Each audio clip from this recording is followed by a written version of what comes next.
વિદ્યાર્થી મિત્રો જય સ્વામિનારાયણ.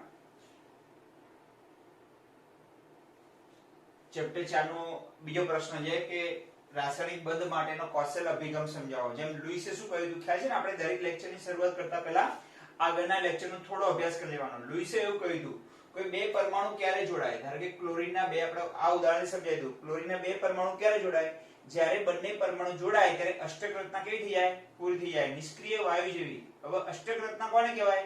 તો એની બાહ્યતમ કક્ષામાં કેટલા ઇલેક્ટ્રોન થઈ જાય? 7 ઇલેક્ટ્રોન થઈ જાય. તો ક્લોરીનનો પરમાણુ ક્રમાંક કેટલો છે? 17 છે. તો અહીંયા આવશે 1s2 2s2 2p, પછી 3s 3p. એવું આવ્યું ભણવામાં આપણે 1s 2s 2p 3s 3p. આ તો ગોખી તાપવાનું આટલું તમારે. ચલો 2 2 4 ને 6 10 ને 12 ને 5 17. આ પહેલી કોષ, આ બીજો કોષ અને આ બંને ત્રીજા કોષમાં આવે. ત્રીજો કોષ એટલે બાહ્યતમ કોષ, અને બાહ્યતમ કોષમાં કેટલા ઇલેક્ટ્રોન છે? 7 ઇલેક્ટ્રોન. તો કોઈ પણ તત્વની સંજ્ઞાની આજુબાજુમાં તેના ઇલેક્ટ્રોનને ટપકા વડે દર્શાવવામાં આવે છે. એને લુઈસ બિંદુ નિરૂપણ કહેવાય. શું કહેવાય? કોઈ પણ તત્વની સંજ્ઞા લખવાની અને કયા ઇલેક્ટ્રોનને બતાવવાના? બાહ્યતમ કક્ષાના ઇલેક્ટ્રોનને. તો 2 2 4 2 6 અને 1 7. હવે બંને જ્યારે જોડાય ત્યારે બંને પરમાણુ પોતાના આ એક એક ઇલેક્ટ્રોનની શું કરે છે? ભાગીદારી કરે છે અને સહસંયોજક બંધનું નિર્માણ થાય છે. અને જ્યારે સહસંયોજક બંધનું નિર્માણ થાય ત્યારે અષ્ટક રચના પૂરી થાય છે. જો થઈ ગઈ અષ્ટક રચના, કારણ કે બંધના ઇલેક્ટ્રોન તો બંનેના સહિયાળા ગણાય. આમ ક્લોરીન વચ્ચે એક જ બંધનું નિર્માણ થઈ ક્લોરીનના બે પરમાણુ જોડાઈ અને ક્લોરીનનો અણુ બનાવે છે ત્યારે અષ્ટક રચના પૂરી થાય છે. આવું લુઈસે કહેલું. ઓકે, હંમેશા કોઈ પણ બે પરમાણુ જોડાય ત્યારે મહત્તમ અષ્ટક રચના પૂરી કરે. પણ લુઈસની આ નિરૂપણ અષ્ટક રચનાનું પાલન ન કરતા હોય તેવા કેટલાક ઉદાહરણો તમને આપું.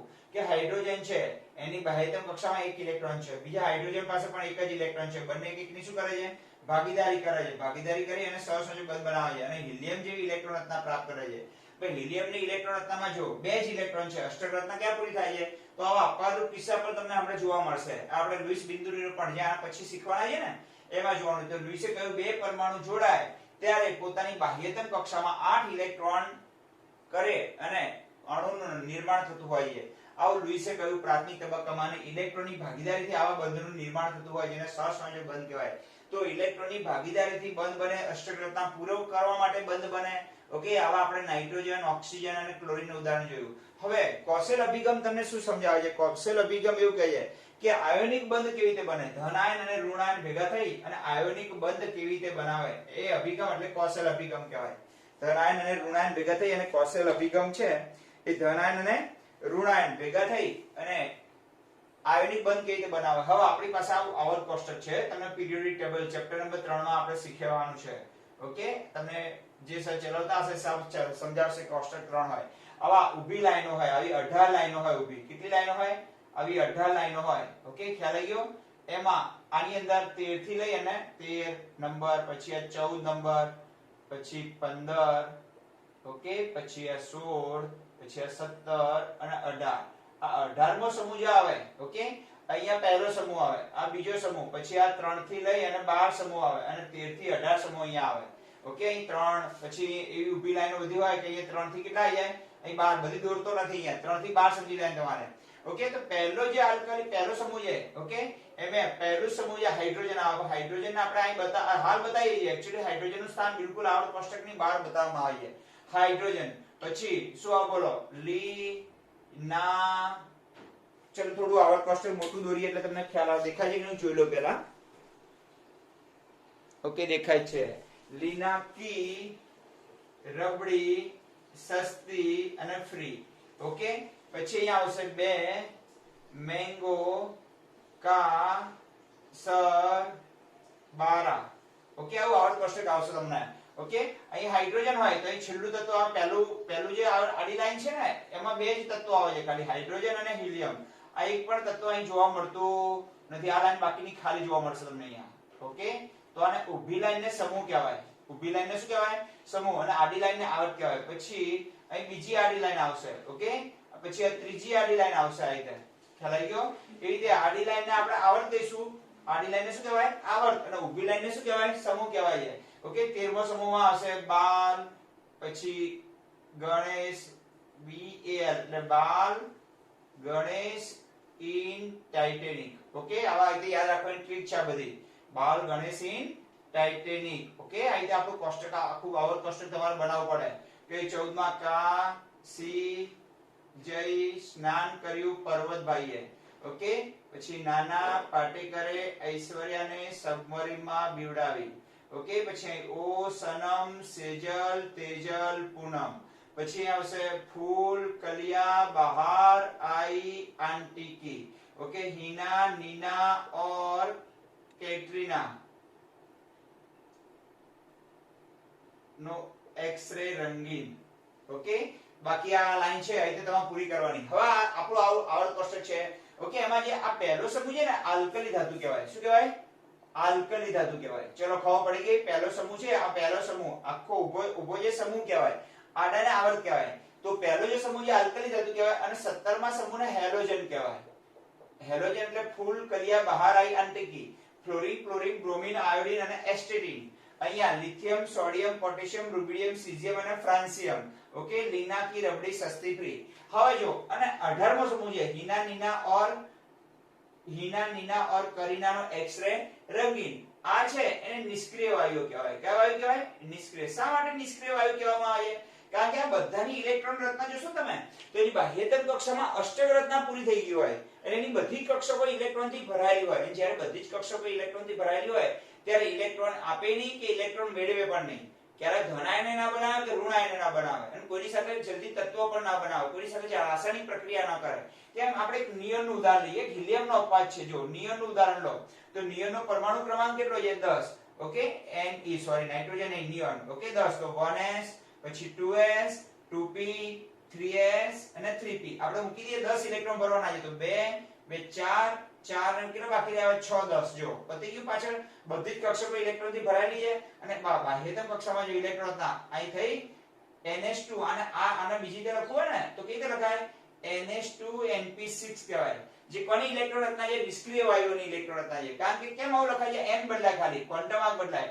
ચલો હિલિયમ નિયોન પછી આર્ગોન 18 નંબર લખવું હોય તો 1s 2s 2p 3s અને 3p ઓકે 2 2 4 6 10 2 12 6 18 આ પહેલી કોષ આ બીજો કોષ અને ત્રીજો કોષ આ ત્રીજો કોષની ઇલેક્ટ્રોન રચના કઈ ઇલેક્ટ્રોન રચના બાહ્યતમ કક્ષાની જો 6 2 8 છે તો આને પણ ns2 np6 જ કહેવાય કારણ કે અહીં n બરાબર 2 હોય અને n બરાબર 3 હોય તો તમને કોઈ પૂછે કે નિષ્ક્રિય વાયુ કોને કહેવાય તો નિષ્ક્રિય વાયુ એને કહેવાય જેની બાહ્યતમ કક્ષાની ઇલેક્ટ્રોન રચના ns2 np6 હોય એટલે 6 2 કેટલા ઇલેક્ટ્રોન હોય 8 ઇલેક્ટ્રોન હોય અષ્ટક રચના પૂરી થઈ ગઈ હોય અને નિષ્ક્રિય વાયુ કહેવાય હવે આ તો આપણે ns2 np6 એ કોની ઇલેક્ટ્રોન રચના થઈ નિષ્ક્રિય વાયુની એવી જ રીતે હેલોજનમાં જો ns2 np5 થશે ઓકે હવે હેલોજન એટલે આપણે ફ્લોરિન લઈએ આપણે પહેલું ઉદાહરણ તો ક્લોરીન લઈએ ચલો આપણે જાણીતું ઉદાહરણ લઈએ આપણે ક્લોરીન એટલે 17 okay 1s 2s 2p 3s અને 3p કેટલા ગોઠવવાના ઇલેક્ટ્રોન છે 17 તો 2 2 4 6 10 2 12 અને 5 17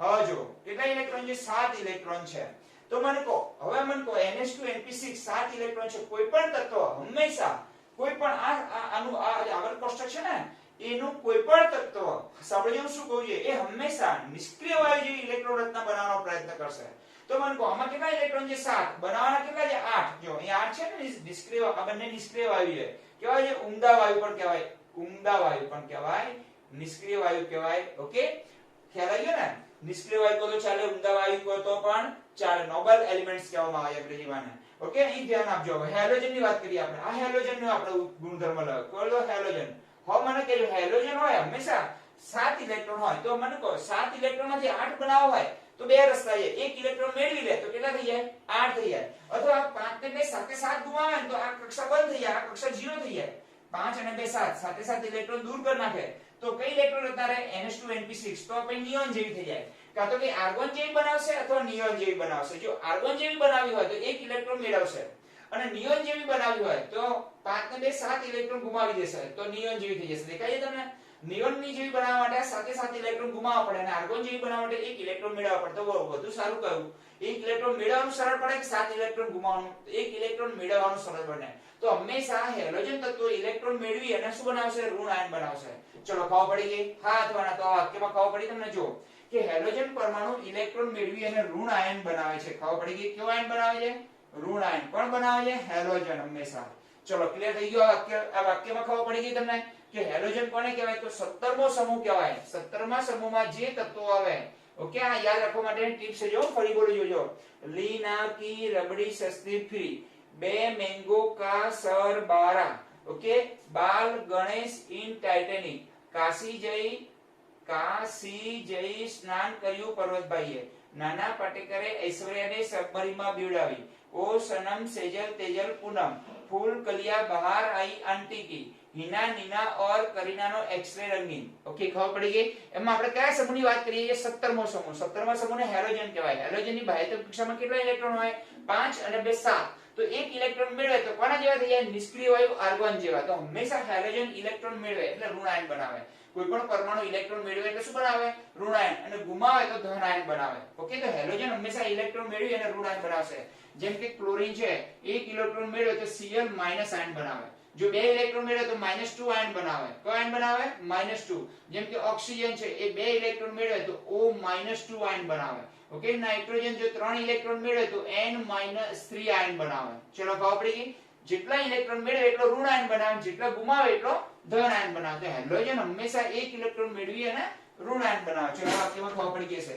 હવે આલ્કલી ધાતુ ઇલેક્ટ્રોન ગુમાવે જો શું કરે આ ઇલેક્ટ્રોન મેળવી અને ઋણ આયન બનાવે ગુમાવી અને ધન આયન બનાવે કોણ આલ્કલી ધાતુઓ હવે એના વિશે સમજવું પડે આલ્કલી ધાતુઓ એટલે કઈ ધાતુ પહેલો સમૂહ આવી જાય પહેલા સમૂહને આલ્કલી ધાતુ કહેવાય બીજા સમૂહને આલ્કલાઇન અર્ધ ધાતુ કહેવાય કઈ ધાતુ કહેવાય આલ્કલાઇન અર્ધ ધાતુ કહેવાય ખ્યાલ આવી ગયો ફ્રેન્ડ્સ પછી આ 17માને હેલોજન કહેવાય 16માને ચાલ્કોજન કહેવાય આગળ નામ આપેલા છે દરેક સમૂહમાં 16માને શું કહેવાય ચાલ્કોજન આપણે નહીં શેરીઓના નામ હતા બધા કે ભગતવાડી શેરીને ખબર પડી ગઈ ને આપણે ગામડામાં અલગ અલગ શેરીઓના નામ હોય છે માતાવાળો મઢની વાળી શેરીને એમ આ દરેક સમૂહના નામ આપેલા આલ્કલી ધાતુ આલ્કલાઇન અર્ધ ધાતુ હેલોજન નિષ્ક્રિય વાયુઓ આવા નામ આપેલા હોય હવે આલ્કલી ધાતુ જો આપણે સોડિયમનું ઉદાહરણ લઈ ચાલીએ આલ્કલીમાં ચલો સોડિયમની બાહ્યતમ કક્ષામાં એક ઇલેક્ટ્રોન છે જો 1s 2s 2p 3s અને 3p લખી નાખ્યું કેટલા ઇલેક્ટ્રોન ભરવાના 11 તો પહેલા નીચે ઉર્જાવાળી ભરાય આવું કોણ કહ્યું હતું આવું બાઉફે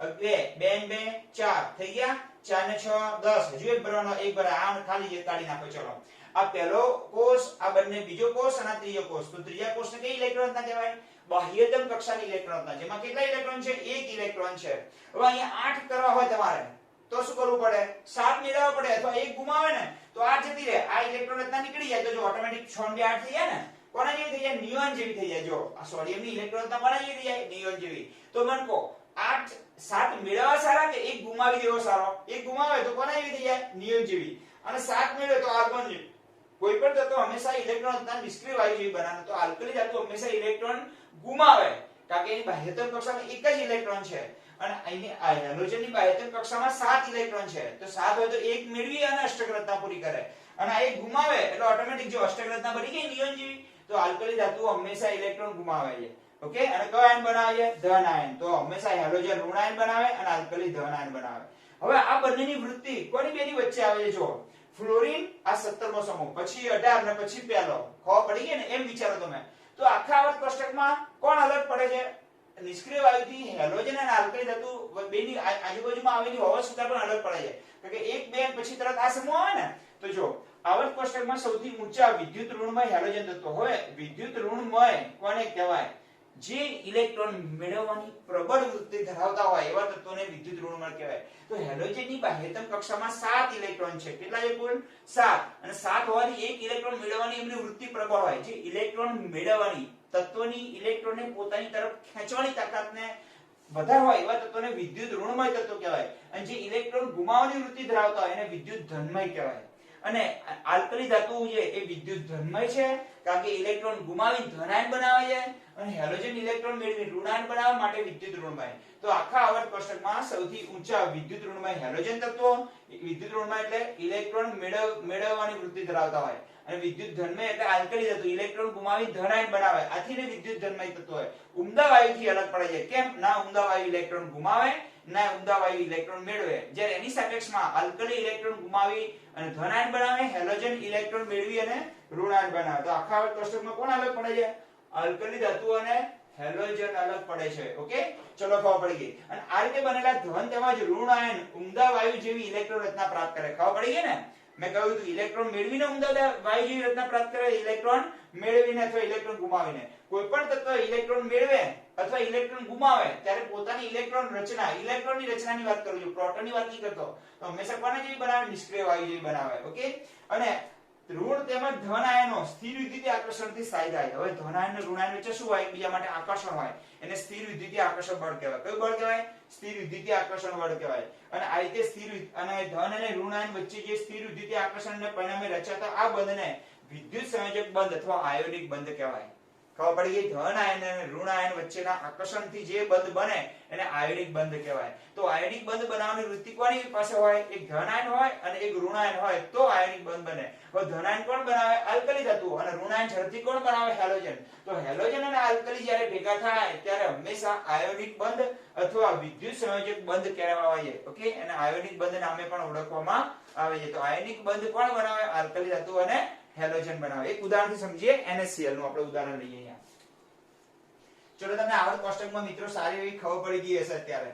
ઓકે. હવે જો આ બધું જ તમને ઇલેક્ટ્રોન રચના ઉપર ડિપેન્ડન્ટ છે. મેં કહ્યું હતું ને કે આખો કોન્સેપ્ટ ઇલેક્ટ્રોન રચના ઉપર ચાલી રહ્યો છે. એટલે તમને ઇલેક્ટ્રોન રચના આવડે તો જ તમને આ બધા ચેપ્ટરોમાં ખબર પડે. હવે આપણે જોતા જઈએ કે સોડિયમ ક્લોરાઇડ ની રચના થી આ અભિગમ NaCl મીઠું જેને કહેવાય. ઓકે. સ્વાદે ખારું. ઓકે. એના વગર બધું મોળું પણ એનું નામ છે મીઠું પાયું. આમ તો મીઠું કોને કહેવાય? જે સ્વાદે ગળ્યું હોય એને કહેવાય ને. ચલો સોડિયમ ક્લોરાઇડ ની રચનાના ઉદાહરણથી આ અભિગમ સમજીએ. બરોબર. ચલો સોડિયમ છે એની ઇલેક્ટ્રોન રચના કોના જેવી છે? એક મિનિટ મારા મોબાઈલ ચાર્જિંગમાં મૂકવો પડશે.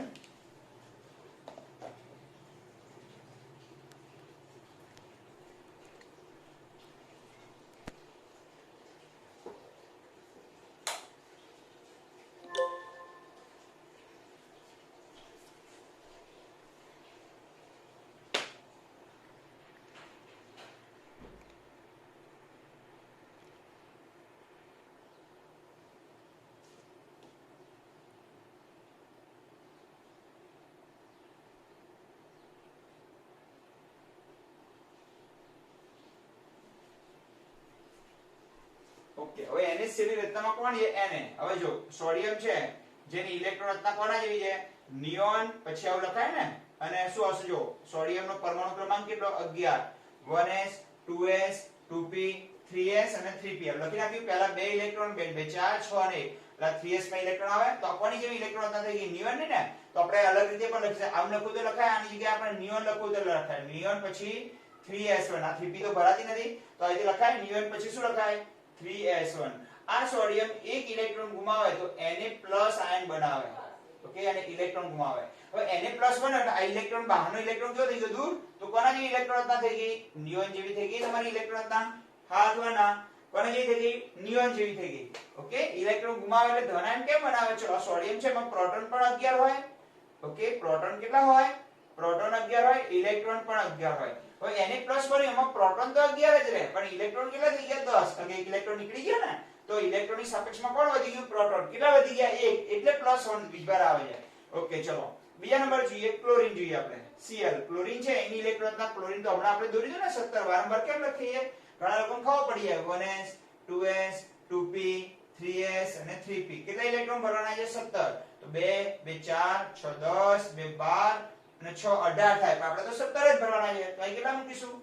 5. તો આની કે શું લખાય? આપણે કોની ઇલેક્ટ્રોન રચના છે? તો નિયોન ની. તો આ પણ લખાય ને. કેવી રીતે લખાય? નિયોન પછી 3s2 3p5. ચલો ખબર પડી ગઈ. તો અહીં શું લખીશું આપણે? નિયોન. નિયોન પછી 3s2 3p5. અને આ એક ઇલેક્ટ્રોન મેળવે તો કયો બનાવે? Cl-.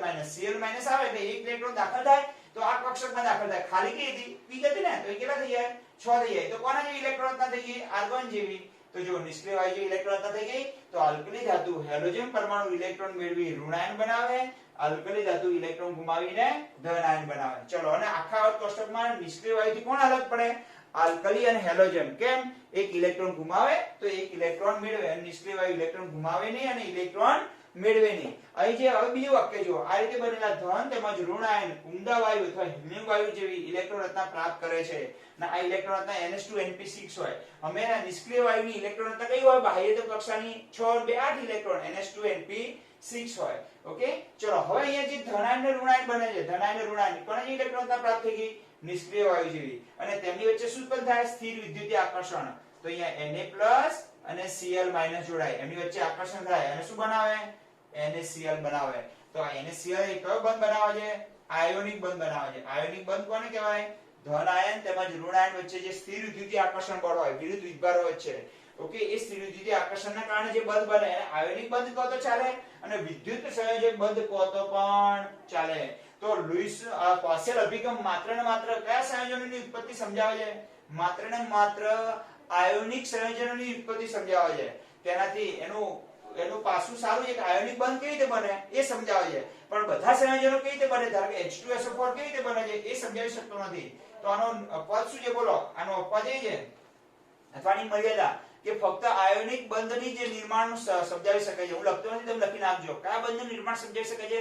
આયોનિક સંયોજનની ઉત્પત્તિ સમજાવી શકે છે, પણ બધા સંયોજનોની ઉત્પત્તિ આ અભિગમથી સમજાવી શકાય નહીં. કે ભાઈ ઇલેક્ટ્રોન, બધા તત્વો એવું ના હોય કે ઇલેક્ટ્રોન ગુમાવી ધન આયન બનાવી ઇલેક્ટ્રોન મેળવીને ઋણ આયન બનાવે, પછી ધન આયન અને ઋણ આયન વચ્ચે આકર્ષણ થાય અને જે આયોનિક બંધ બને, એવું બધા સંયોજનોમાં શક્ય નથી. ફક્ત હેલોજન અને આલ્કલી ધાતુ જોડાઈ અને જે સંયોજનો બનાવે એમાં આ કોન્સેપ્ટ કામનો છે. આગળનો કોન્સેપ્ટ કયા સમા કામમાં હતો? સહસંયોજક બંધ કેવી રીતે બને એના માટે કામનો હતો. ઓકે મિત્રો, તો તમને બે અભિગમ શીખી ગયા કે કોસેલ અભિગમ અને લુઈસ અભિગમ. અભિગમ એટલે બંધ કેવી રીતે બને, કેમિકલ બોન્ડ કેવી રીતે બનતા હશે. ઓકે, ઇલેક્ટ્રોનની ભાગીદારીથી બને અને અહીંયા સ્થિર વિદ્યુતીય આકર્ષણ બળથી બને. તો આવા આકર્ષણ બળને જે બંધ બને આયોનિક બંધ કહેવાય અથવા વિદ્યુત સંયોજક બંધ કહેવાય. ચલો લખી નાખશો, બધો સ્ક્રીનશોટ પાડી લેજો તમે અને આ ઉદાહરણ આપી અને નીચેની મર્યાદા લખી નાખજો કે આ સંયોજન, આ અભિગમ ફક્ત આયોનિક સંયોજનની ઉત્પત્તિ સમજાવી શકે છે, પરંતુ સહસંયોજક બંધની ઉત્પત્તિ સમજાવી શકતો નથી. ઓકે, આ કોન્સેપ્ટ તમારો સમજી જજો. ક્લિયર થઈ ગયું બેટા? કમ્પ્લીટ. ઓકે, ચલો આના પછી આપણે લુઈસ બિંદુ નિરૂપણ શીખી લઈએ. શું શીખીએ? લુઈસ બિંદુ નિરૂપણ. એ થિયરીમાં નહીં પૂછાય. આની પછીની થિયરી છે ને એ તમને કોઈ પણ અણુનું લુઈસ બિંદુ નિરૂપણ આવશે, એ શીખાશે, એ શીખી શકાશે. પણ એ પહેલા આપણે બીજું એક શીખી લઈએ કે ઇલેક્ટ્રોન રચના નિષ્ક્રિય વાયુઓની NH2 NP6 કેમ છે. હવે ધ્યાન આપજો, હું તમને થોડું સમજાવી દઉં એટલે તમને ખ્યાલ આવે. હવે આપણે આલ્કલી ધાતુ જોઈ લઈએ. આ ના લખતા, આ વધારાનું છે. હવે જે લખી રહ્યો છું ને એ વધારાનું નેક્સ્ટ થિયરી માટે કામનું છે. ઓકે, આલ્કલી ધાતુની ઇલેક્ટ્રોન રચના તમને લખવાનું કહું. આલ્કલી ધાતુની ઇલેક્ટ્રોન રચના. ઓકે, લખો. તો શું કરવાનું ઇલેક્ટ્રોન રચના લખતી વખતે તમારે આલ્કલી ધાતુની? તો જો લી, પછી ના, પછી કી, પછી રબડી, પછી સસ્તી અને free. Okay, lithium, sodium, potassium, rubidium, caesium અને ફ્રાન્સિયમ. આનું નામ શું છે? લિથિયમ. ઓકે, આનું નામ છે લિથિયમ. આનું નામ છે સોડિયમ. આનું નામ છે પોટેશિયમ. ઓકે, આનો પરમાણુ ક્રમાંક 3, આનો 11, પછી આનો 19. કેટલા ઉમેર્યા? 3 માં 8 8 18 18 અને 32 ઉમેરતું જવાનું. ઓકે, કેટલા ઉમેરવાના? 8 8 18 અને 32. જો 3 માં 8 ઉમેરો કેટલા થાય? 11 11 માં 8 ઉમેરો કેટલા થાય? 19 19 ને 18 કેટલા થાય? 18 દુ 36 ને 37 37 માં 18 ઉમેરો તો 7 ને 7 14 ને 15 55 55 માં 32 ઉમેરો 87. ચલો ખબર પડી ગઈ. તો કેટલા ઉમેરવાના? 3 માં 8 8 18 18 ને 32 ઉમેરો એટલે બધાના પરમાણુ ક્રમાંક થઈ ગયો. હવે આમાં કેટલા ઇલેક્ટ્રોન છે? 3. તો આની ઇલેક્ટ્રોન કઈ થાય? 1s2 ચલો આની electron 1s2 2s2 2p6 3s1. ચલો આની electron 1s2 2s2 2p6 3s2 3p6 અને 4s1. હવે આમાંથી આપણે બીજા બધાને તમારે જાતે લખી નાખવાની. બરાબર? આ તો તમને જે સમજાવવા માંગુ છું ને એ થોડું તમે સમજી લો. રૂબિડિયમ, ઓકે, આનું નામ સીઝિયમ અને આનું નામ ફ્રાન્સિયમ. ઓકે, ચલો આવી રીતે તમારે ઇલેક્ટ્રોન રચના લખી નાખવાની. હવે ધ્યાન આપજો, ઇલેક્ટ્રોન રચનાનું જે બોર્ડ બનાવ્યું ને આ કઈ ઇલેક્ટ્રોન રચના? જે બાહ્યતમ કક્ષાની. જો 1 2 અને 3 હતી તો 3 એ બાહ્યતમ કક્ષાની કહેવાય. દેખાય તમને? તો અહીંયા બાહ્યતમ કક્ષાની ઇલેક્ટ્રોન રચના કઈ હશે? 4s પછી 5s1 હશે. ચલો ખબર પડી ગઈ. આગળ ઇલેક્ટ્રોન ના ભટ્ટાભાઈ છેલ્લી કક્ષા કઈ ભરાશે ખબર છે તમને? બધું ભરી દેવાનું, પછી અહીં ભરાશે 5s1, અહીં ભરાશે 6s1, અહીં ભરાશે 7s1. ચલો ક્લિયર થઈ ગયું? હા અથવા ના? તો આ બધાનું આપણે સામાન્યકરણ કરો તો બાહ્યતમ કક્ષાની ઇલેક્ટ્રોનના સામાન્ય સ્વરૂપમાં લખ્યું હોય તો કેવી રીતે લખાય? તો આલ્કલી ધાતુની સામાન્ય ઇલેક્ટ્રોનના NS1 થાય. કઈ થાય? NS1. n બરાબર જો 2 3 4, તો n બરાબર કેટલા હોઈ શકે? 2 થી 7. જો n બરાબર 2 હોય તો લિથિયમની ઇલેક્ટ્રોનતા, તો આલ્કલીની બાહ્યતમ કક્ષાની હંમેશા એક જ સમૂહમાં આવેલા તત્વોની બાહ્યતમ કક્ષાની ઇલેક્ટ્રોનતા સમાન હોય. ઓકે, બધા એક એક ઇલેક્ટ્રોન ગુમાવી અને ધન આયન બનાવે. આથી એક જ સમૂહમાં આવેલા તત્વોના રાસાયણિક ગુણધર્મો સમાન હોય, કારણ કે એમની બાહ્યતમ કક્ષાની ઇલેક્ટ્રોનતા સમાન હોય. અને મોટાભાગના ગુણધર્મો કોના પર ડિપેન્ડ કરે છે? બાહ્યતમ કક્ષાની ઇલેક્ટ્રોન. કે સાહેબ આગળની કેમ લખી નથી? તો આગળની તમને ચેપ્ટર 3 માં સમજાવશે સાહેબ કેવી રીતે લખવી એ તમને. ઓકે, શોર્ટકટમાં. હવે આની જગ્યાએ ના લખું, શું લખાય? 1s2 ની જગ્યાએ હિલિયમ લખી નાખવાનું. શું લખી નાખવાનું? અહીંયા હિલિયમ, તો પણ ચાલે. અહીં શું લખી નાખવાનું? નિયોન. થઈ ગયું ને? તો આની જગ્યાએ નિયોન લખી નાખો તો પણ ચાલે. આની જગ્યાએ શું લખાય? આર્ગોન લખી નાખો તો પણ ચાલે. ચલો ખબર પડી ગઈ નિષ્ક્રિય વાયુ? તો આ શોર્ટકટમાં લખી નાખી કે હિલિયમ 2s1, નિયોન 3s1, પછી આર્ગોન 4s1. આ નજીક લખી નાખી આપણે 4s1, આ 3s1. તો આ રીતે પણ લખાય ઇલેક્ટ્રોનતા. તો આ બધી બાહ્યતમ કક્ષા ઇલેક્ટ્રોનતા છે. તો બધાનું સામાન્યકરણ કરો તો NS1, n બરાબર 2 થી 7. તો આ રીતે બીજા નંબરની તો NH2 18મા સમૂહ માટે, તો NH2 NP6 17મા સમૂહ માટે, NH2 NP5 5 ને 7 ઇલેક્ટ્રોન હોય. તો 18મા સમૂહની ઇલેક્ટ્રોનતા, 17મા સમૂહની ઇલેક્ટ્રોનતા, આ બીજા સમૂહની ઇલેક્ટ્રોનતા, આ પહેલા સમૂહની સામાન્ય ઇલેક્ટ્રોનતા. બધું યાદ રાખજો, તમારે આગળ ભણવામાં કામ આવશે. બરાબર? હવે આના પછી આપણે લુઈસ બિંદુ નિરૂપણ શીખી લઈએ. બધા મિત્રોને જય સ્વામિનારાયણ.